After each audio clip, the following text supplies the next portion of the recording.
मी अब्दुल कलामांवर कविता लिहिली. लोकांचा मला फोन आला आणि विचारलं, तुम्ही मुस्लिम आहात का? मी माणसावर कविता लिहिली. मला फोनच आला नाही. वाट पाहतोय, ती माणसे गेली कुठे?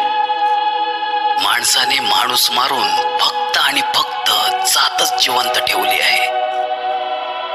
मात्र इथेही मनात प्रश्न उभा राहतो, तो हा की जी गोष्ट मनातून जात नाही ती जात की आणखीन वेगळी कोणती? सर्वपित्री अमावास्या येईपर्यंत सगळ्यांचा संबोधन व प्रबोधनाचा हिस्सा होऊया.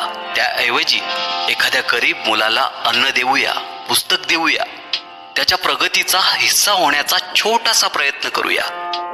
अन्नाचा काल्पनिक धूर वर पोहोचवून आत्म्यांना खुश करण्यापेक्षा जिवंत असणाऱ्या